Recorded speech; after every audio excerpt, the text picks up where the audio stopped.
Good evening and welcome back to the Upset Podcast. This evening, we're talking about defending the dream, the real journey to a doctorate. Coming up next.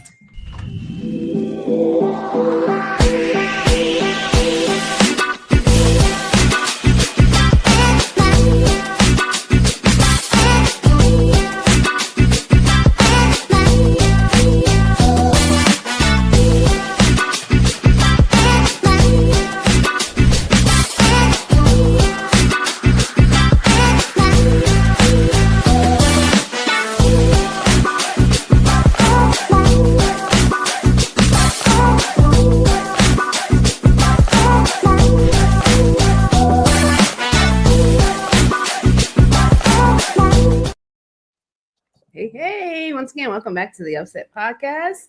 And guess what? It's an Upset grad party. That's right. So we have a whole crew here today. Hey, guys. What's up? What's up? Good evening. Good evening. Yes, that's right. Good evening.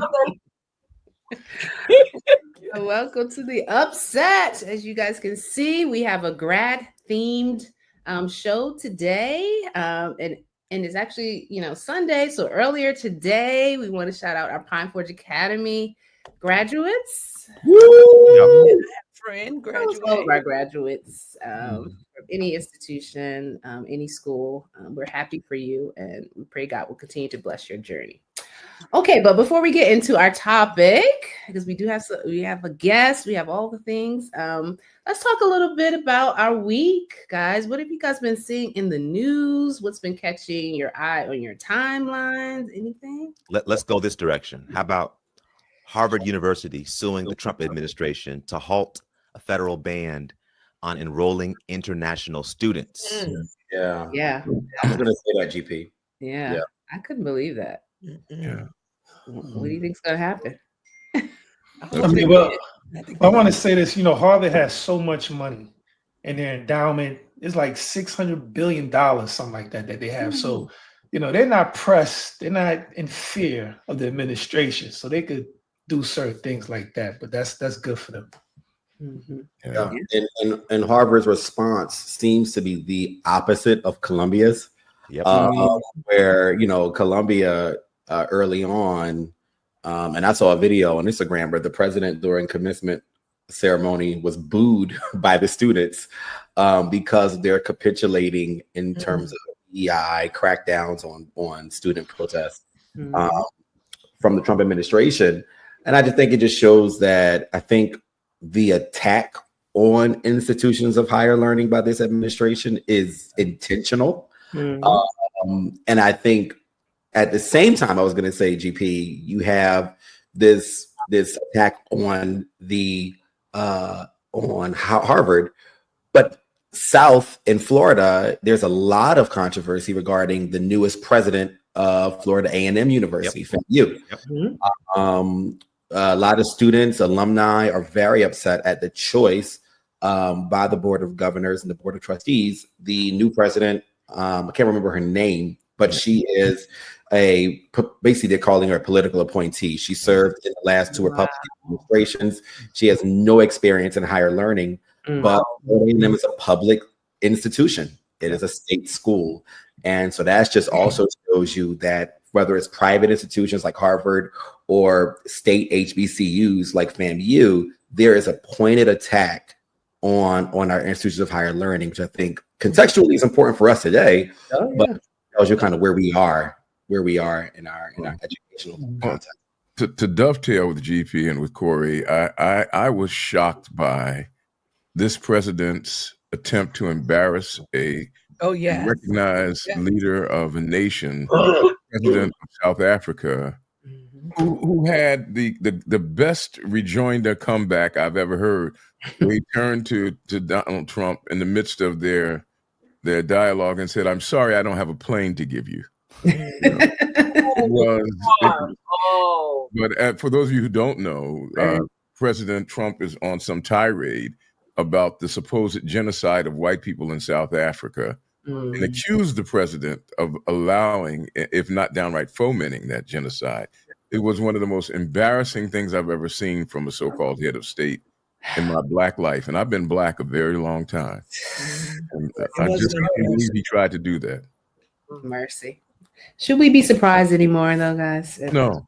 What surprises me is the allowance and acceptance of those who have who support this man. The fact that he was able to pass the budget through the House that basically rapes entitlement programs for people in need so that rich people can do better.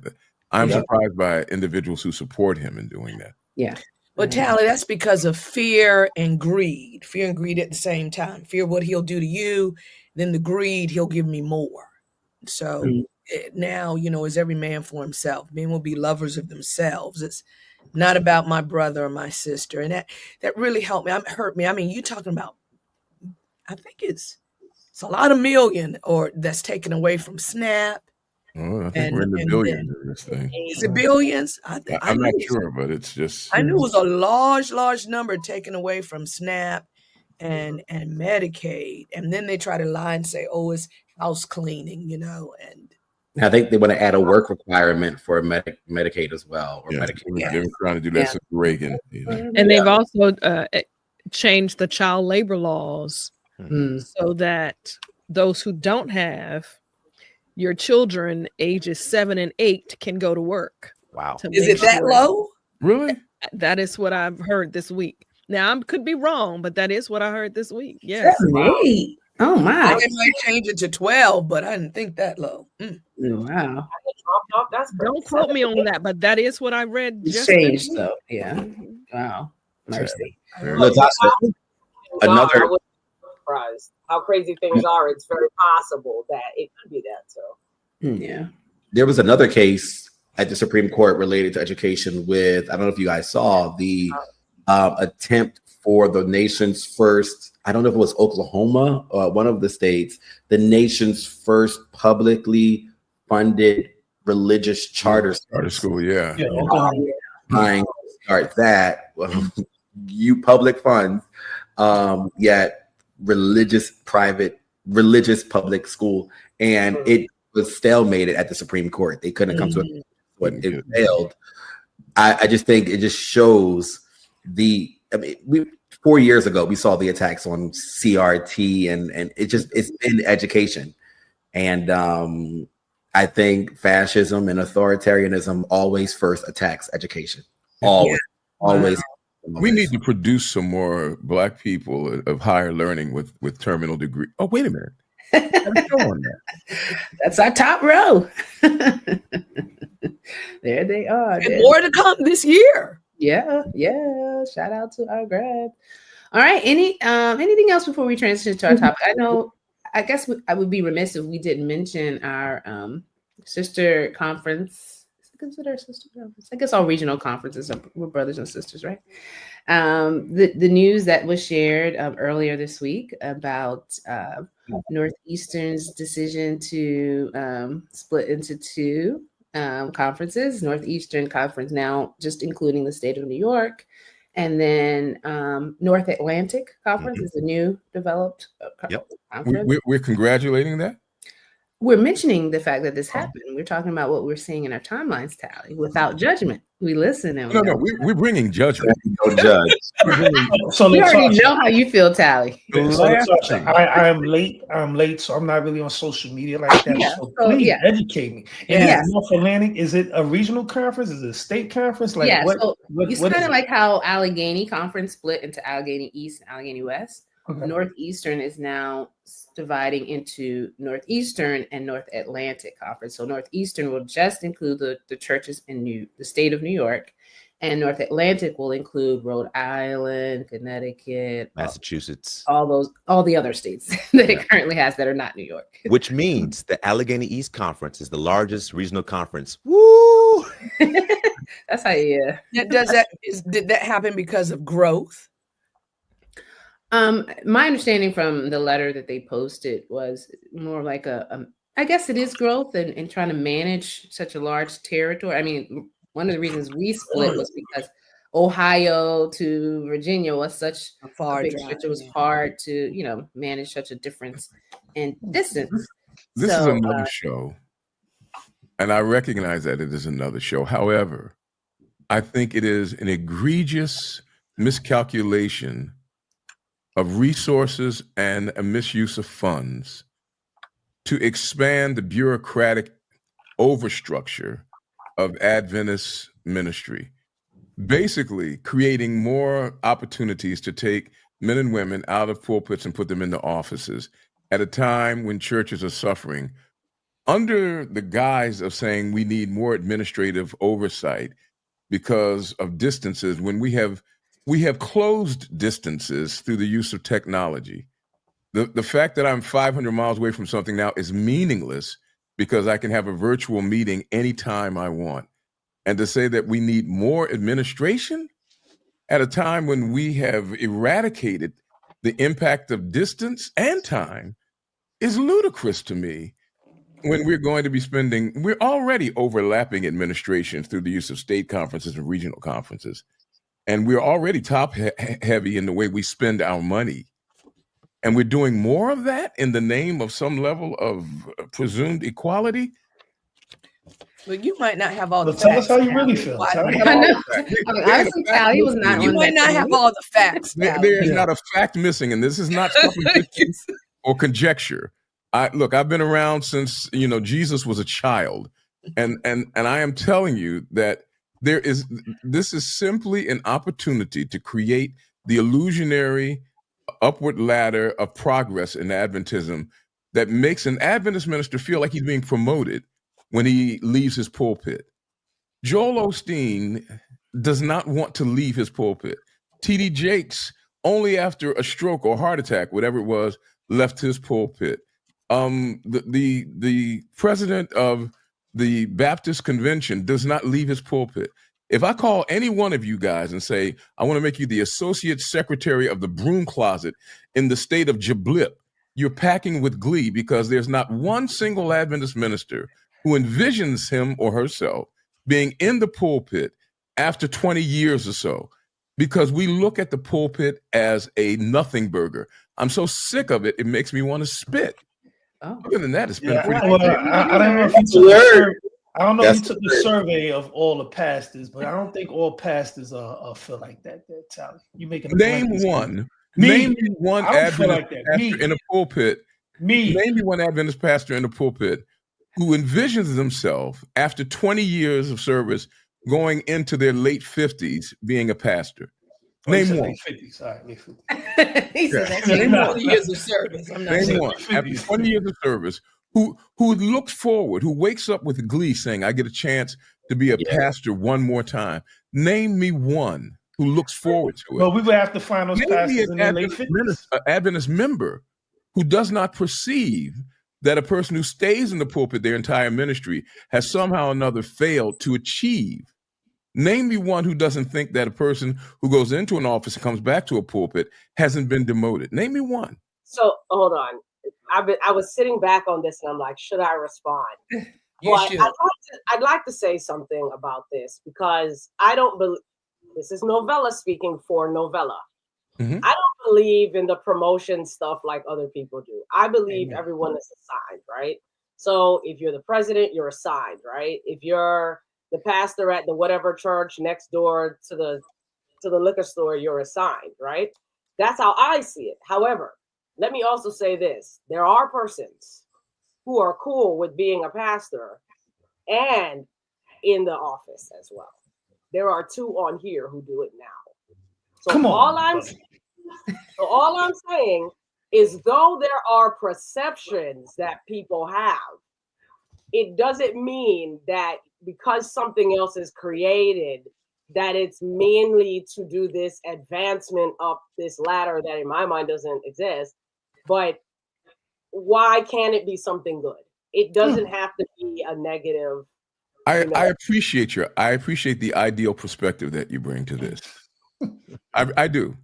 And the sincere characterization of ministry as being an assignment by the Spirit of God in a context where we are all equal and all doing that which we have been called to do. However, I cry horse feathers because I can assure you, Novella, if you check back on your dialogue and your interaction with people, that you have spoken of individuals going up to the office as being promoted. I assure you, because it is too much a part of our definition and our context. And it's not, we all know that we come to this because we're called by God, but we talk about brethren in the higher offices. I mean, it is the fabric of our community is too riven with the value system that says that a person who's in an office is superior. And if you really want to check it out, like Jesus says, that where your treasure is, that's where your heart is. Look at the way we compensate people and what resources we allow for people.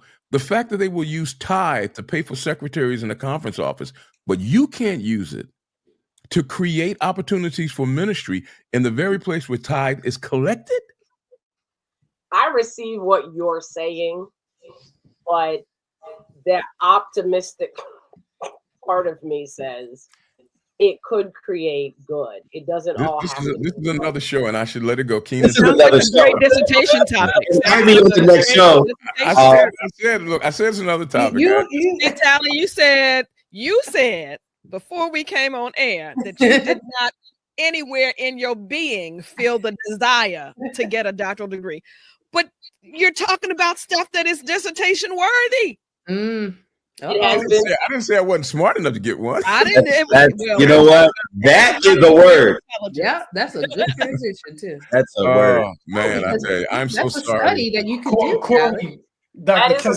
Please don't encourage him. Please. Don't encourage him. Well, I will encourage that research. It hurts my heart. Yeah. That's why you should do the research. I look at a Corey, I look at a GP, I look at a Keenan, I look at a Novella, and I see people that they are going to try to get out of the pulpit. What? I see it.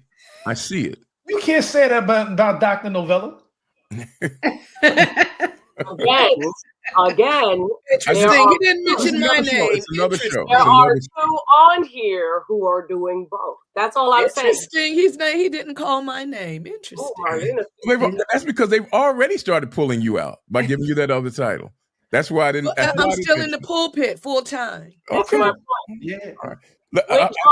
I'm setting the clock. Right now. Let's move on to the topic. All right. He just lit a match. And this is a great transition. It really is. I'm going to use that as one of my examples onto the discussion today. Yeah. Right. But no, this is great. I mean, we're the upset, so we like when people get a little fire under them about. I was about to say he's upset too. He's upset. He's been upset. I have been.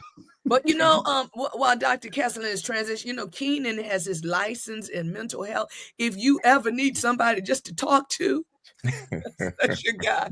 He might even do it for free. Oh no. Sounds good. No. He needs meds. I can't prescribe meds. He needs meds. Don't talk about that. No, that's not funny. But no. So we are here to celebrate our grads. We want to first give a shout out to Dr. Corey Johnson there. Yeah. Thank you. And Dr. Marlena DeBro. Yeah. Praise God. Praise God. Dr. Kesslin Braid Stennis here. I'm old. I'm an old doctor. The docs are above us. No, but we're. See how she did that, Tally? See how she did that? She's adding to it. No. We are really excited to have, and I don't want to not acknowledge the fact that we have two doctors loading too as well. We have loading Dr. Novella Smith and loading Dr. Keenan Tyler. 2025. So I'd always heard that Dr. Keenan was loaded. But no, and so many people are. I mean, I feel like I was actually having a conversation with my dad. I just feel like I'm so encouraged that so many people are pursuing their doctoral degrees because I feel like it's becoming more normalized, especially for people of color, to pursue these degrees than ever before. And some people are curious about what it takes. Some people wondering, should I, shouldn't I, when should I? And so I said, why don't we just talk about it on the upset? And I kind of wanted to start off because it always starts off with, should I? So I kind of want to hear from from those who graduated, those who are in the process, what made you decide that you wanted to pursue this degree? You want to go first, Corey? I'll start. Right, I'll right. start. So I have always cared about the academic side of ministry and theology. And one of the greater influences on me was going to college and having Dr. James Doggett Sr. He was my professor at Oakwood of homiletics. And he was probably the first person that I knew had a doctorate of ministry, to be honest, when I got there. And I knew that about him before, that he taught at Oakwood and he was a pastor. And to Tally's point, I appreciated that he both taught at Oakwood and pastored a growing, thriving church. And what his church did and what his research did gave birth, in my opinion, to the next 30 years of Black Adventist worship and liturgy. It's what it did. He talked about in his research for his doctorate of ministry, Adventist roots in worship. It was in practice at Madison, and it trained pastors and leaders and singers and worship leaders. Everyone, when you watch churches now who does the Black History Month, 4 weeks of successive preachers, it started at Madison, right? So I always looked at that with a sense of awe, and I wanted to pursue the same thing. And I wanted to be able to contribute to the practice of ministry. The Doctor of Ministry is a degree that is contextual, and you are doing research to better do ministry. It is for the practice of ministry, and I care about the practice of ministry. It's not just about what more we can know or contribute to the conversation. I chose the Doctor of Ministry route because I wanted to contribute to the practice, how we can minister better in a more effective way. And so to be able to contribute that, as a resource to the conversation for those who are practicing ministry the way that Dr. Doggett did for me and many others is why I decided to pursue this degree. And we could talk more about what it was and things. Yeah. No, this is great. This is great. How about you, Dr. DeBro? All right. I hesitated a little bit because I've never been one to really love education, love learning like Tally, but the whole being tested thing. And God has pushed me every time. This is my 5th degree. God has pushed me every time. But God pushed me here. So let me explain why. When I was at my first church, I'd spoken to several women who had had abortions. And they came and they talked with me, and they were so broken from years ago that it had happened. And they would say, but, Pastor, you just don't understand my state of mind. I was so broken, right? And so I thought, well, what if we could establish a ministry that would help women when they were in this crisis, right? That could help them so that maybe they don't have to make that decision, right? It would be, non-condemning, non-judgmental. And so, but God took me out of that district before I could start that ministry. So I get here in PA, a friend of mine calls me and said, hey, do this degree with me. And I said, what is that? She told me about Candler School of Theology at Emory, and that it was in leadership and community witnessing. And my mom had just passed away. I really wasn't trying to do anything like that. And she said, oh, you need this, right? And I love community witness. God has given me such a affection for the marginalized and people who are broken and hurting in the community. So, I keep my churches in the community. So she says, and I think they'll accept us with our Men degree. I was like, it's impossible, right? So I ended up calling the dean of admissions, and he says, well, we do want the MDiv foundation, but apply anyway. And anyway, to make a long story short, I was thinking about not doing it. I had changed my mind, and then he called me at the last minute and say, hey, get those papers in, all the information, because we have early registration. And I had to just do another funeral of a friend of mine whose mom passed away. And I said, God, I can't do another mom's funeral because it just been a few months past my mom. So I went, and her cousin was serving with me on the pulpit, and she had her PhD. And then I got my mojo back. I'm so impressed with my Black sisters. I know my brothers are doing great, but my Black sisters, I love Dr. Kessler, and I love people who are aspiring, because the Black female, we get so much beat down. But I got it back. And so I was doing another funeral that day. I hadn't heard back from anything. And I was leaving, and I got a call from Texas. Okay, I don't know anybody from Texas. And then I saw, hey, you're in at Candler. And I was like, what? So I called him back, and he says, Marlena, we know you were meant to be a pastor, and we want you in our program. And we want you you're the first. I didn't believe, but you're the first. You're the only pastor in this program that doesn't have the MDiv, but we know that your heart is towards ministry, and we want you here. That's why I said Jesus pushed me. My friend didn't get in because we have the same degree, but she went to Oakwood, and that was the year that their records were hacked. And so she couldn't get in all her requirements before then. And she called, and she says, listen, I celebrate you.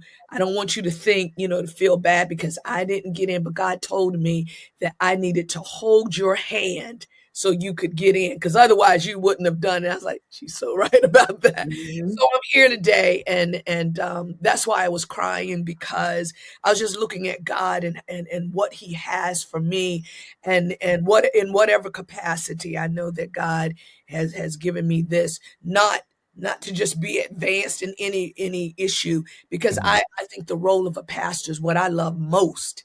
I love being with the people most, right? And so I'm not interested in elevating myself to any place outside of that. But God has given me more knowledge, and that program I'm now able to do in this community in PA where I am. And other women have asked me now that, as soon as I pilot it, to bring it to them, and they will do it in their area.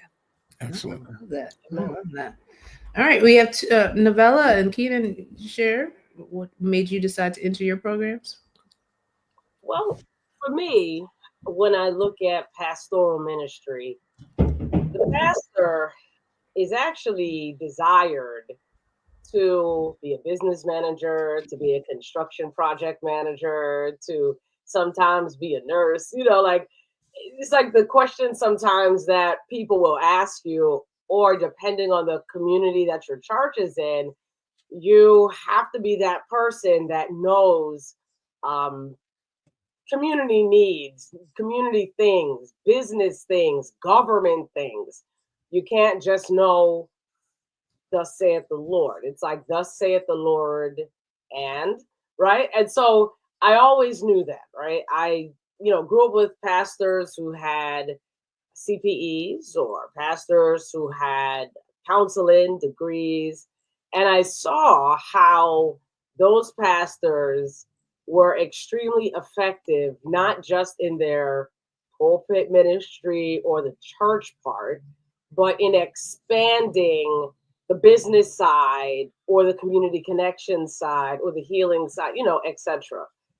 Now, it's always been an interest of mine, the psychological part of our lives. That's always been an interest. Likewise, religion and theology has always been an interest. And so it was almost like I was just waiting for the right time to merge the two. So the degree that I am completing is a Doctorate of Education in Trauma-Informed Educational Practices. Oh. My vision, by God's grace, will be able to help implement programs in our churches and in our schools so that our churches and schools are trauma-informed, their approaches, because most people have had an adverse childhood experience that affects their behavior, their learning, and their responses, right, in the classroom and among their peers. And so if all of our schools are trauma-informed, then we can actually help students cope with maybe some of the things they can't say or don't know how to express.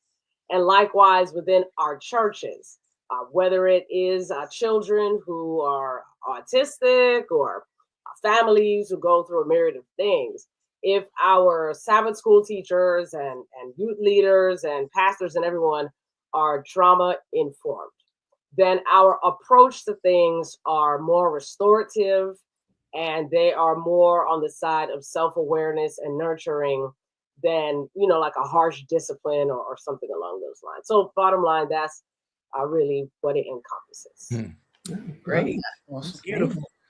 Yeah. Also, wow. For me, why I went to a doctor, a demon, while I looked to do that. While I'm still in the process of doing it, and I will finish hopefully very, very soon. But it was the Holy Spirit.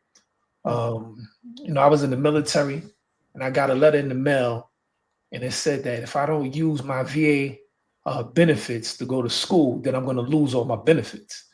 So I felt that was the Holy Spirit pushing me. So I won't waste that money. So I actually went back to school to get a master's in clinical mental health counseling. And so while I was finished, as soon as I graduated, I got another letter in the mail that said you got a certain amount of months left, for your education benefits. Pays for your housing, pay for all your school, pay for your books. Amazing. I said I got to do something. So I went to transferable. I just need to know if it's transferable. Yeah. I wasn't even thinking about that. I was solely thinking about what I got to do. Right, my kids, they'll be all right. So I went to Andrews University immediately. I went on there online and I said, whatever is the first DMin program that pops up, I'm joining. It could have been Spanish small groups. I was signing up for that DMin. And it just so happened to be the next cohort that was starting was leadership. So I like, okay, God, I guess that's what you want me to do. So that's why I entered the program, the DMin program for leadership, and one of the best decisions I ever made in my life. Yeah. Because I'm a mental health therapist, part-time, everybody part-time. I'm always interested in psychology, and of course, always interested in theology. And so the leadership program at Andrews, what they did was they combined leadership theories with psychology and really focusing on the emotional spirituality or the emotional health of a pastor, of a leader. And that was just transformational, because we all know pastors that are jaded, that are disillusioned, that are just bitter in ministry. And if you're not right, when it hits the fan, your family will be out of whack. You're going to be out of whack. And then what's the point? And so they really, really honed in on that. And I really appreciated all the stuff that I learned. And gotta give a shout out to Dr. John Grice. He's the president of the Illinois Conference. And he just did a phenomenal job of just laying things out and really focusing on that emotional, healthy pastor. So that's why I did it. And when I was in it, that's the main thing I got out of it. Still getting out of it. I love that. And I love that as each of you described your study, you were passionate about that subject matter. And I think that's important. So Dr. Kesslin, I was going to ask you, if someone is contemplating going into this process, what are some of the questions they need to ask themselves before starting this journey? Because it is a big commitment. It's a huge commitment. But the commitment, it is a huge commitment, but the commitment really is to engage in a process of discovery. Mm-hmm. Most people think that the doctoral degree is to prove how intelligent I am. Mm-hmm. This degree has very little to do with intelligence. Mm-hmm. It really is I say it all the time on my podcast, it really is a degree of persistence. Mm-hmm. And it's a persistence toward discovery, and then creating new knowledge, new information based on the discovery. But that is a deep dive. So yes, it's a commitment to family and money and all these other things. But really the commitment is engaging your mind in a process of discovery, which means almost laying aside what you think you know, right? And being open to learning more. So that was not the question, but what should you ask? Your first question you should ask is why? Like, why do I want this degree? What you heard amongst the group here is there was an internal passion to discover and learn more so you can do more. But that might be because these panelists are skewed. We are ministry minded, right? But the real question is why. Some people want to get the doctorate so they can be called doctor. Yeah. And it's cool being called doctor. But if that's your reason for engaging in this process, it is not going to sustain you. Wanting to be called doctor is not going to sustain you. You have to really ask the first question of why do I want this degree? Some people start with where, when, how, wrong questions. Why? Why do I want this degree? And it has to be connected to a deeper, for me, call, right? A deeper call to do more. So after you've asked the why informs everything else. The why informs when, where, how, right? Because in your why, you're considering your family's needs. You're considering the sacrifices that you'll have to make. When you're asking why, you're considering, okay, can I do this full-time or part-time? Does it need to be on site? Do I need to go to a local brick and mortar place? Why, right? Your why leads to all of these answers about where and when and how. Your why will also connect to how am I going to do this? Well, if I'm passionate about leadership in the African-American community, I need to go to a school that can fund that. That's how I'm going to get through, right? So the why is the first question. All of the other questions, where, right? The where depends on your answers to the why. Where do I need to go to a school that has that has a subject matter and subject matter experts that can inform my why, right? Do I need to go to a church affiliated school to get this type of information? So where, right? And then why, where, when is now the time. For Keenan said, my money is running low. Now is definitely the time, right?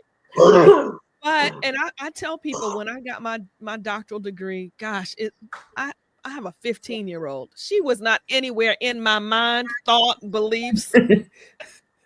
I don't know if when I had young children like Corey, I don't know if I could have done it then, right? Listen, hats off to you, brother. But you know, you have to think about all of the other circumstances in your life that impact your when and how.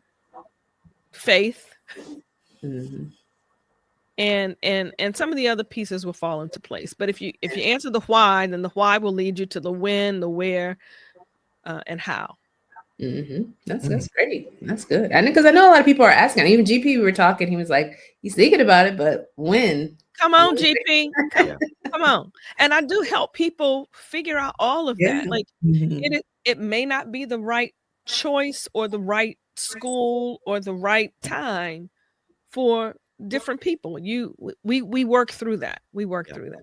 I do have a question. Let's say if I want to do a DMin and focus on podcasting and the preservation of Black church history or community engagement, should I attach myself to an advisor who is a technology expert or a Black church history expert? So when it goes to choosing an advisor or a mentor, how should I know which direction to go? Yeah, I should get Dr. Cusson as a coach, but in general, how do I go about shopping the right program based on who's at what school?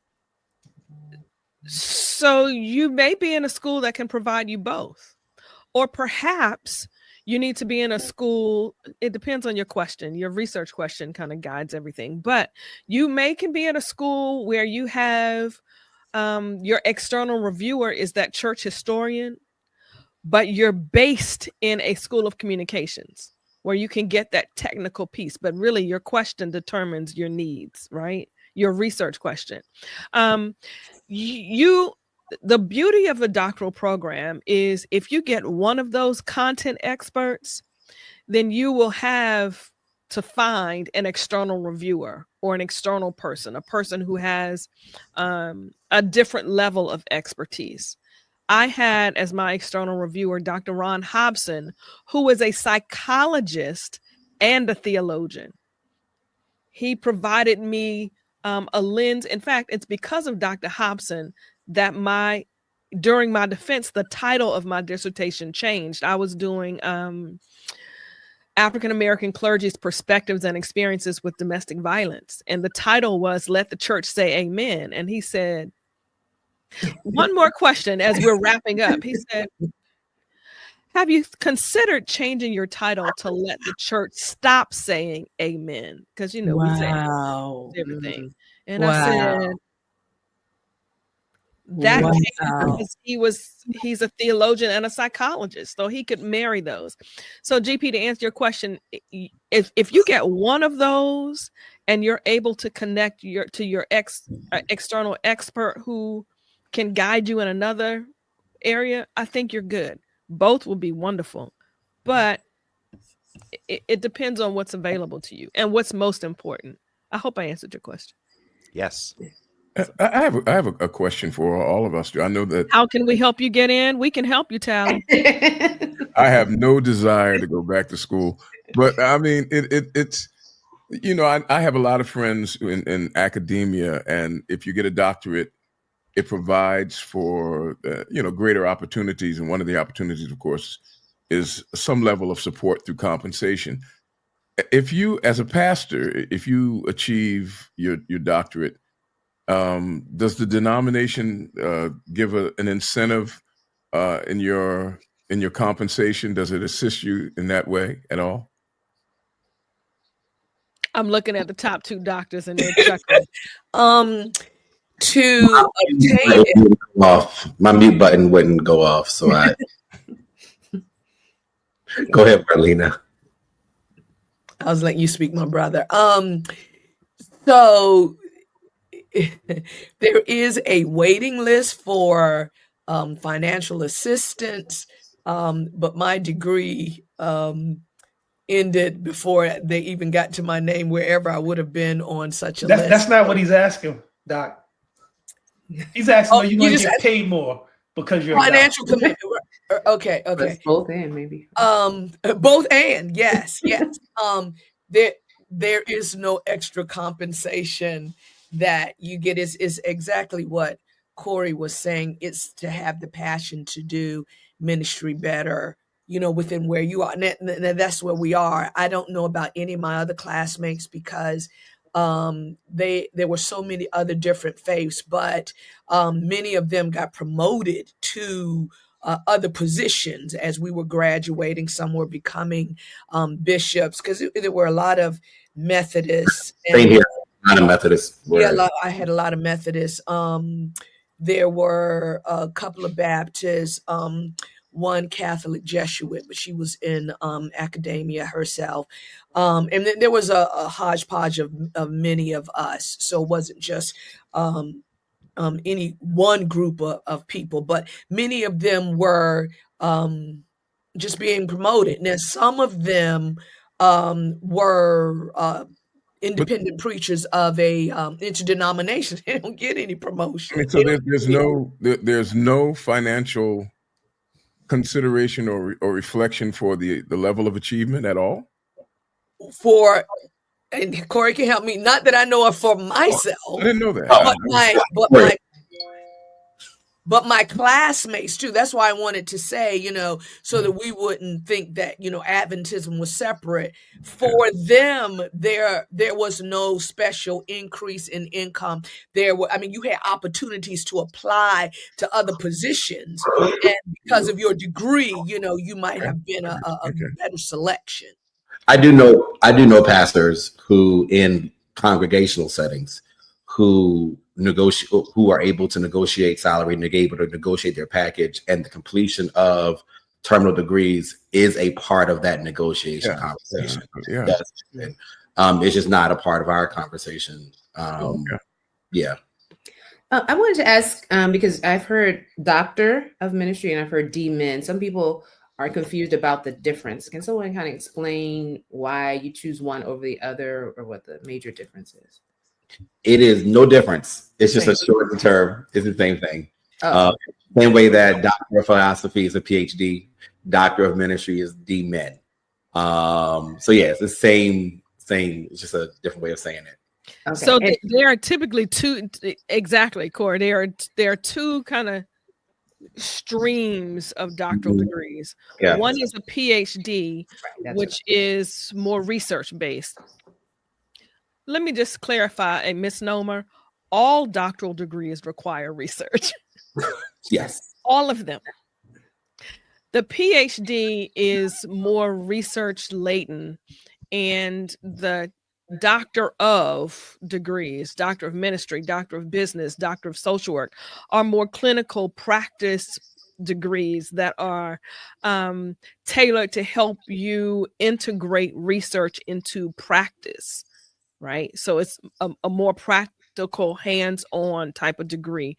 The PhD is more research-based, and typically academicians, people who like to teach or who want to go deeper into research, get a PhD. But you must do research with all doctoral degrees. Yeah. One is not necessarily easier than the other. They just have a different focus. Oh, thank you. That was really my question, the PhD and then D-Min. Thank you. Dr. Kesselin, when someone receives an honorary doctorate, are they allowed to promote themselves as having been awarded a doctorate, or how does that work? They should not say I've been awarded a doctorate. They can say my opinion, I have a doctorate, or maybe they can say I've been awarded, but they can't say I have an earned doctorate. Okay. There are lots. Do they call themselves Dr. So-and-so? Many do. Okay. Many do. Mm-hmm. I believe that Maya Angelou has several honorary doctorates. I don't know if she has an earned doctorate, but we know her as Dr. Maya Angelou. But I'll have to look that up to make sure. But I know that because when I first heard it, I was shocked and amazed. But yeah. So if I get if they give me an honorary doctorate from Willie and Sam's, you can see whatever you want. Emporium of Higher Learning, I can run around and say I'm Dr. Talafero. Okay, I didn't know that. Some might do that. Now, I know just for people, and this is for anyone, what is the process from the time you make the decision that I'm going to pursue my degree? Are you choosing your advisor? Are you writing this? Like, what are the steps? So for those. I can say about my process, it was looking for the right school. I knew that schools are different too, especially in the Doctor of program, especially Doctor of Ministry. They're not all the same. Some programs are more practical, and some programs are actually more research based. Drew Theological School is probably more the research side than practice side. But that's just the nature of the program. So I like Drew for that reason. And so you find a program that you're interested in, and you hope often that there's a cohort that speaks to you that is starting. So I was in the Courageous Leadership in Changing Cultures cohort, and it was started post-pandemic. And so it's really talking about leading after COVID or in the context of COVID. And so I found that program, applied. Once you apply, you get in to the program, or, you show that you're interested in the program. They look for transcripts and writing samples and other things. And then you do coursework, and the coursework is meant to be formational to help you kind of expand your thinking about the practice of ministry. We took classes, social justice in the context of Matthew. We took a class. Love that class. where we had to read the book The Sum of Us and talk about injustice. Drew was a very socially justice focused program. And then you begin thinking about what you want to do research on. You begin thinking about your project. And based on what you want to research, there were faculty advisors at the institution who you could connect with to work with you in the process. And that was based on their information, their experience and their focus. And so I had to have a faculty advisor and a professional mentor. Your professional mentor was someone who had a doctorate or a PhD, but was practicing ministry, full-time pastor. And then you had a faculty advisor who helped you with the research and the writing part. Who was your mentor, Corey? My mentor was Dr. Waller. Oh, okay. Yeah, he was my professional mentor. Okay. And my faculty advisor was Dr. Meredith Hoxie Scholl. I love her to this day because she helped us get it done. And so that becomes the process. And so you think through what you want to write about, you get an advisor, you get a professional mentor, and the three of you are working to write and research and put into practice. And what's this time frame that all this is happening? Listen. We don't ask about when you're gonna finish. Yeah, we don't do that. But I just say there's a portion of classwork and then a portion of writing. That's just part. So you don't choose your project until after you're done with the coursework. Yeah. Now some come into the program knowing what they want to do. Oh, okay. That's what I was like. Okay. So you have an idea, like an idea of I knew I wanted to do domestic violence in church. But how that panned out in the end, the classes helped me to kind of massage that a little bit. Gotcha. I knew I wanted to talk about the loneliness epidemic. That's kind of been my passion, loneliness and social isolation. And then coming in, I said, okay, so I came in with that. And I think even Marlena talked about that as well. You came in knowing you wanted to deal with the issue of abortion. Yeah. But the question that evolves takes a little, I remember my advisor, Dr. Tricia Bent Goodley, love her too.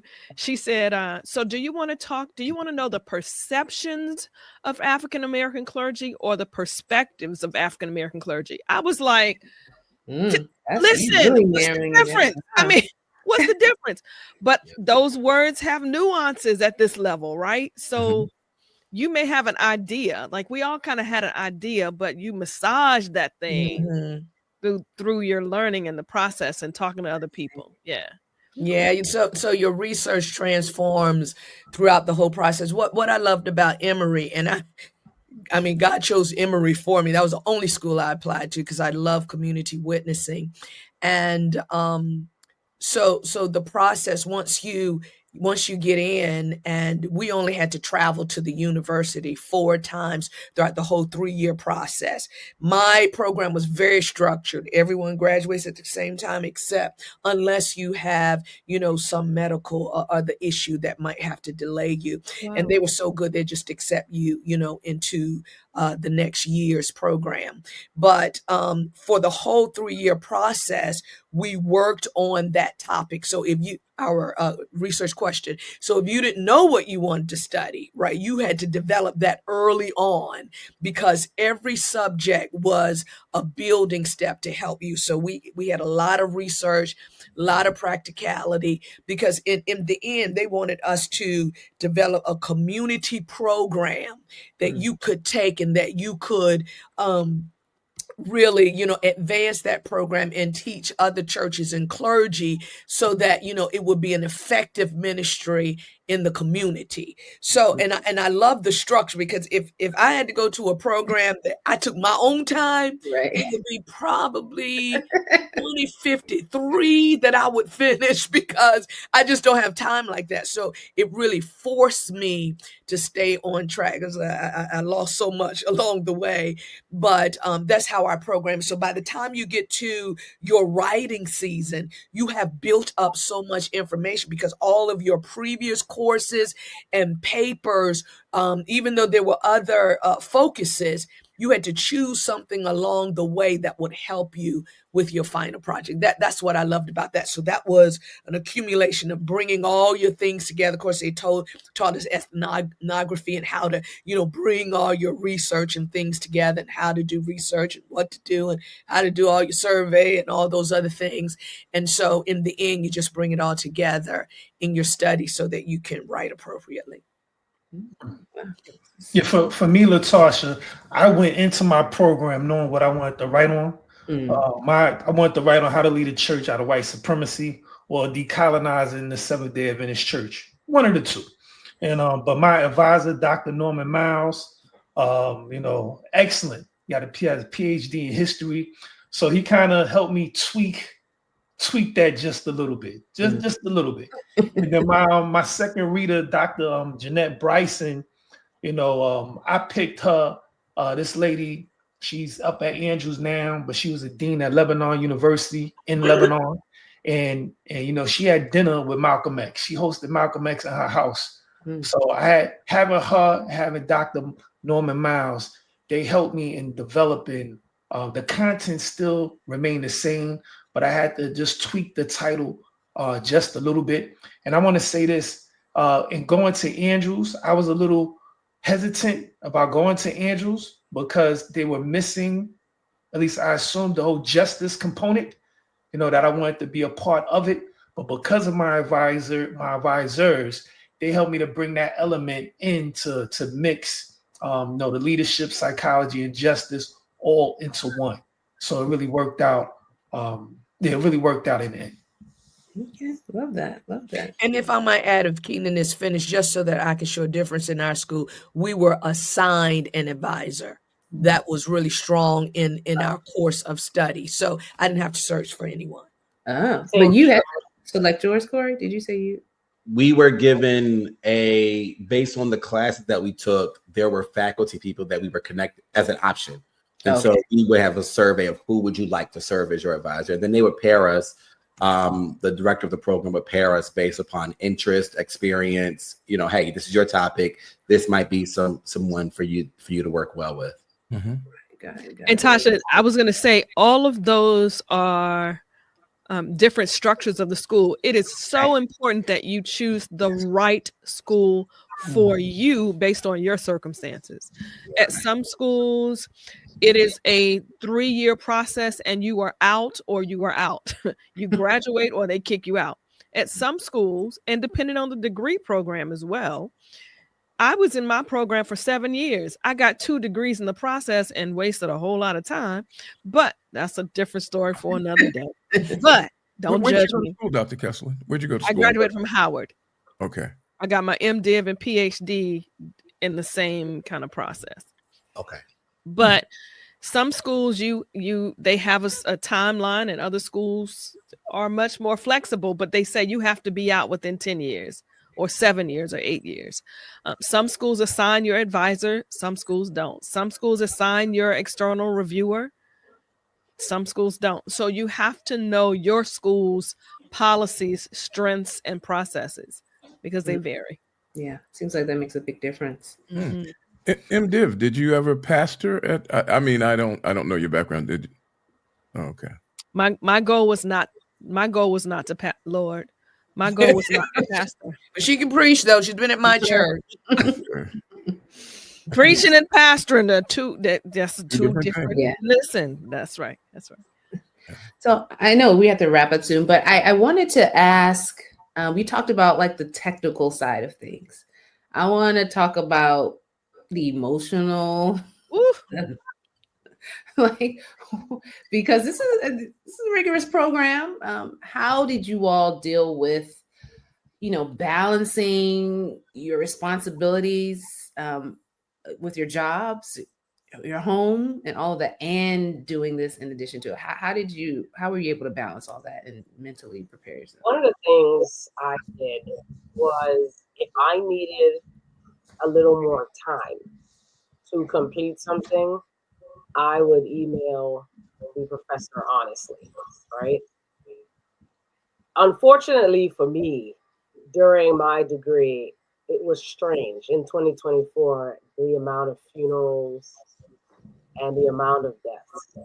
And it wasn't just like, oh, pastor, please preach this funeral. It was like close friends and mentor, like stuff like that.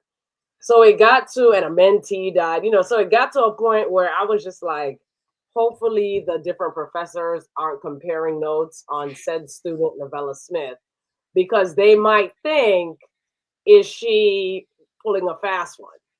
But I wasn't. It just happened to be that's what that year was like. I can't control who and when people exit this world. But what I'm saying is I was just very honest with the professor. If there was a situation that took me emotionally, that kind of delayed me from being as timely as I would have been outside of those situations. Communication basically is what, what made it. Yeah. You needed the time, you asked for the time. Yeah. I had a unique experience so the Doctor of Ministry is for the practice of ministry, and for our program, usually, not usually, but in our context, your research context and your practice context is your local church often. And so in 2022, I start the program, and I'm at Mount Sinai in Trenton. That is my church. And I wanted to write about post-pandemic volunteerism, right? And how, how churches can get people to be active in serving post-pandemic and dealing with all of that. And in 2023, I get moved as we begin the writing phase of the program. And that was really difficult because all of my preparation and, my thinking through what I wanted to study and the place that I was at and the place I was ready to write about, I was no longer going to be. I was coming to a new church, a new context as I'm beginning writing. And I had my first advisor, I had to get a new advisor. My first advisor was a pretty difficult program. My first advisor had gotten sick, wasn't very communicative. And in one short conversation, he was like, oh, well, you're transitioning, so why don't you change your topic to pastoral transitions? And I wasn't passionate about that. I didn't, and it is for the practice of ministry. The goal is not to pastor and do what you're writing for me on the side. It was to pastor along with, like, using pastoring for my writing and my research. That's what I've always been doing. And so that was a little bit difficult because I had to find a new advisor and get back on track with my writing in a new context. Wow. And so we were able to work through it, have a lot of long conversations and some tinkering and some editing. But that was one of the tough challenges, was changing context in the middle of the program. Yeah. Having a supportive spouse was helpful, who just knew how to say, all right, you take this day, do what you got to do. I'll cover the rest in terms of responsibilities. That was really helpful for me. Yeah. Shout out to Morgan. Well, I'm sorry, Keenan, go right ahead, because I know. No, go ahead. Go ahead. Let's, Doc. So for me, no, I was losing my mind. Absolutely. I do a lot. So, I'm a physical therapist, so I still do, some of that, maintain my license. So I'm working church, and then all the other things that comes with church. I didn't, stop doing any of the ministries and things that I was doing. And so I would try to make sure that Sunday was my writing day, my writing day. I try to catch my reading, everywhere that I could. But it was so massive on me, guys. My memory was affected. I mean, I couldn't remember so much stuff. And I went to my doctor. I said, I think I need to be tested for early Alzheimer's. It's so much. I can't remember. And I'm telling you, it was major. I was not remembering people's names. I could see your face. I was like, what is Tosh? Oh, Tosh. It's Tosh, right? And she says, Marlena, do you know all that's on your mind? The brain can't take that much. She says, let's look at it 6 months to a year after you graduate and, and see how things are going. But that was me, because I guess I didn't balance as well. For me, everything that had to be done was like necessary. because of the stuff that I have, I got 2 houses. So, I've got to pay, for those things, even though they're being rented, but I have to pay extra, certain things. And so my present salary doesn't cover all of those things. So, working as a PT helps, to do that. So those 2 things were a must. And then adding that third component. And people used to ask me, how in the world do you do it? Right. And before I used to say, God helps me. And then later on I said, I don't know how I do it. I don't know. It's Jesus helped me. I was losing my mind. So, that's why I had so much to cry about. On the first Sabbath of June, I'm having a special Sabbath celebration that I've entitled To God Be the Glory. And I've got singers and preacher coming in just to celebrate what God did for me, because it was no haphazard thing. It wasn't like, just a quick thing. I mean, it was major. And so I celebrate God. And my memory's coming back. I know all y'all's names. Praise the Lord. Oh, Marlena, that memory part is real. Like, I want to just back her up on that.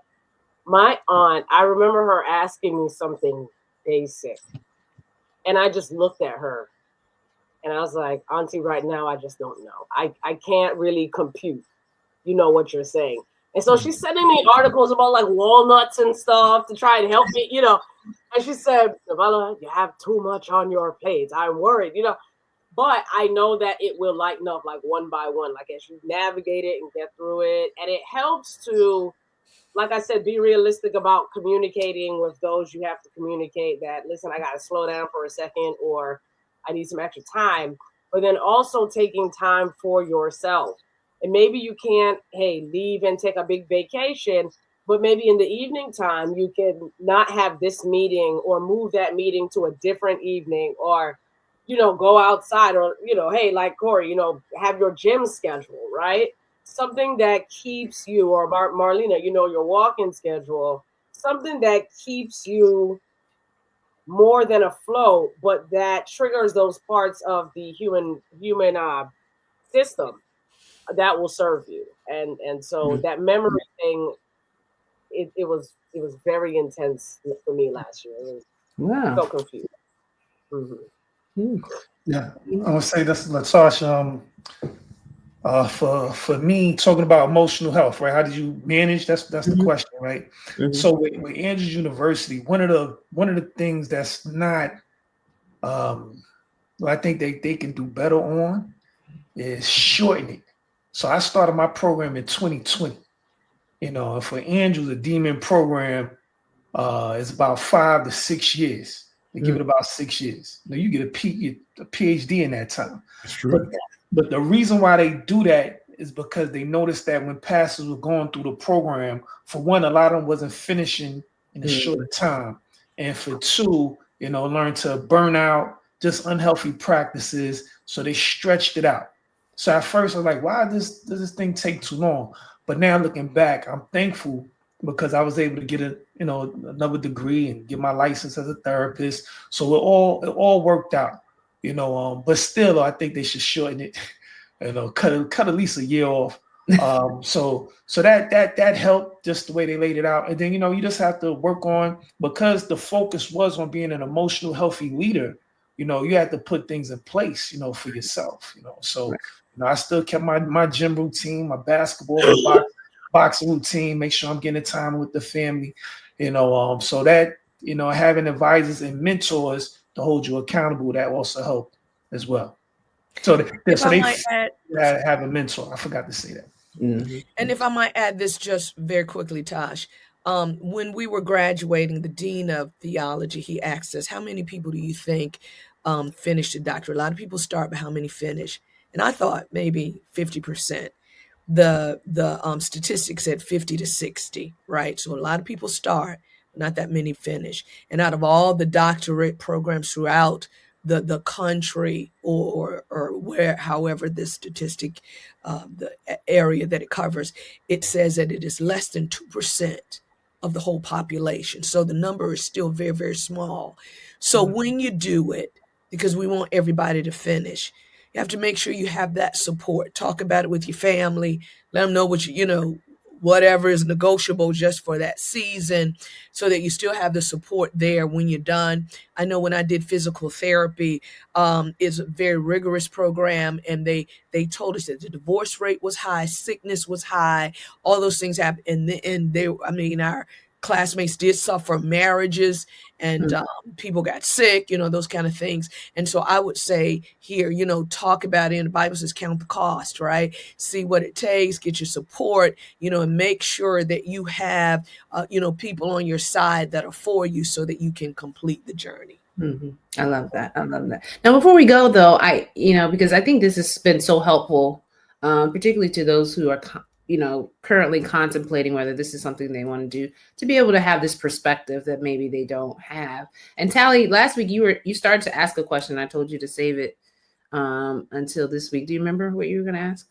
No, I think they answered it earlier. Oh, okay. All right. Because one of the things I wanted at least Marlena and Corey to share, to give Novella and Keenan that push. What was it like the moment that you received, that you heard your name, you walked across the stage, or you knew it was done? What was that like? Hold on. Does it begin there, that feeling? It begins before then. That's a good question. Yeah. When you defend and they say, congratulations. I didn't. So interestingly enough, I did not have that feeling when I completed the defense. The defense was like, yeah, but I still got edits and I still got a paper to turn in. For me, the sense of relief came when the actual, we call it professional project, the paper was turned in and accepted by the university, and then by the library and the research engine that we use. I think that's when that happened, because you can't the defense is good, but you still got to get that writing done. And I think once I got the email and it said, congratulations, your paper, A Place for Connection, Interrelational Model for Post-Pandemic Church Growth. When I read that was accepted and went through the process of, all of that, that's when I felt like, oh, we done. Like that's, so that's what it was for me.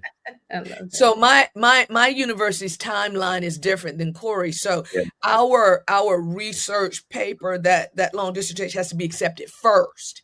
And once that accepted, right, then and you had a couple of editing, times, but the final, when that final is done, and because they teach us how to, set it up for publishing so that the community can see it and all those things. Then we had to do a digital blog, and so that was another thing to send out to the community, but it had to be, like 1,000 words, way less than what you'd written before. And then the defense for us was the end.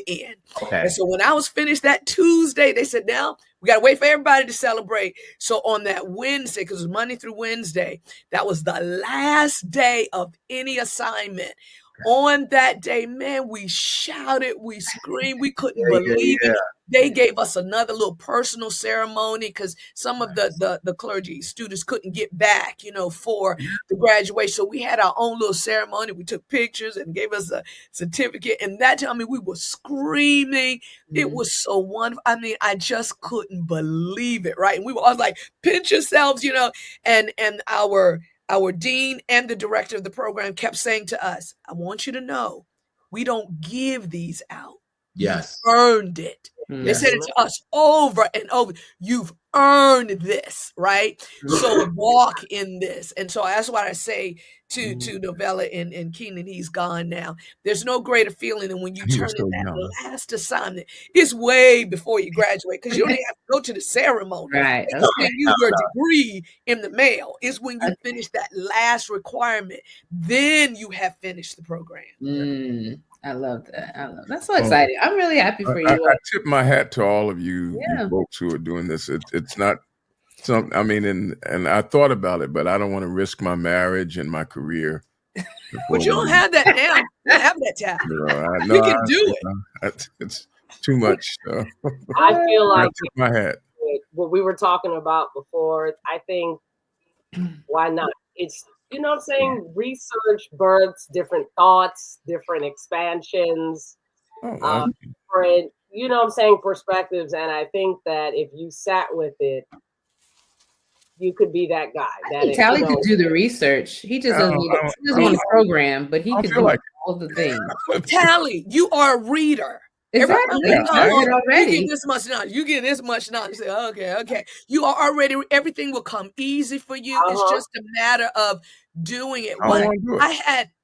We had one of my classmates was 75. He had been pastor. He was like a statesman. He had been pastoring for a bajillion years, retired, and they call him back to help out. And then the second one was a 71-year-old Black female. Man, she was finishing her. She's not even a pastor. Many of them are called, reverends and things like that. But she doesn't sit in the pastor role. When she went out just before me, when she went, the congregation was just screaming to see someone of advanced age and getting her degree. And her pastor has his doctorate, but she's not even his associate. But it was just something she wanted to do because she wants to do a ministry better. And so wow. We're encouraging you, Tyler. That's what we're saying. No, I ain't doing it. GP inspired though, guys. GP, you'll do it. And GP, I'll have you check out my school. See if I loved my school. See if this. I've been looking at United, Emory, even some other non-theological schools to explore the possibilities, because as long as you have the right advisor, hello somebody, you can get through it, right? Yeah. And the different, like with my school, something I really liked, it's a national university in California, is the coursework is formatted in such a way that you're not confused about what's next or what's expected. There is creativity with some of the assignments. So not everything is a paper. Some of it's a presentation or a video that you can create to express and explain, what's being required. And you know how people have cohorts, and so they move through the different phases with people. At my school, it's you and the professor. It's not you and like 10 students. And so that one-on-one was pretty neat for me. I like that. Yeah. So that I like hearing the diversity of the different programs. I think that goes to show, do your research to see what works best for you. But work for yourself. Right. So you guys are saying it was worth it. Is that how we're wrapping this up? Even though I'm broke, costs a lot of money. Is worth it. The benefit that you get on the other end is so much worth the cost. And I would say just one more thing. I don't think we need. I would say we don't need just more people called doctor. We need contributors to the field. That's true. Yeah. Do the work. Take, what you're researching, and don't, and put it into practice. Yeah. There's a world that needs ministry better. There's a world that needs your information. It needs your brilliance. And so let's also just be mindful of putting it to work.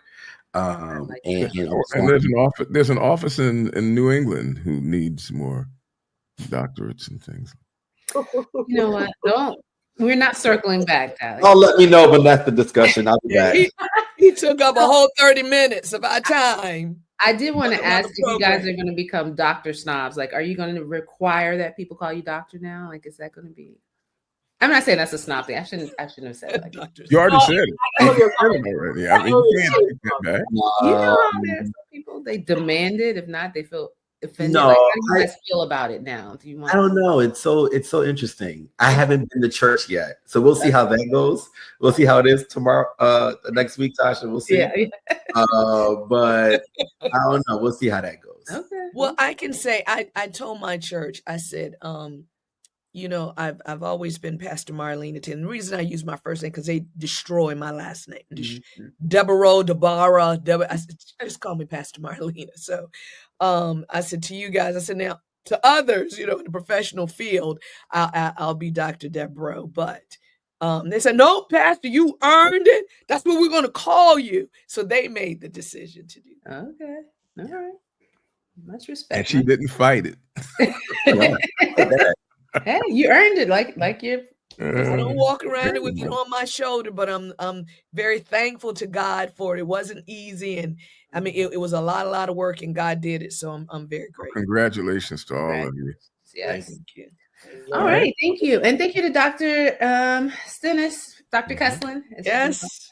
She had to, her thing dropped off, but she sent her apologies, and she definitely enjoyed conversing with us. And shout out to Dr. Loading Keenan Tyler. And thank you to all of you for sharing. I think you really helped other people.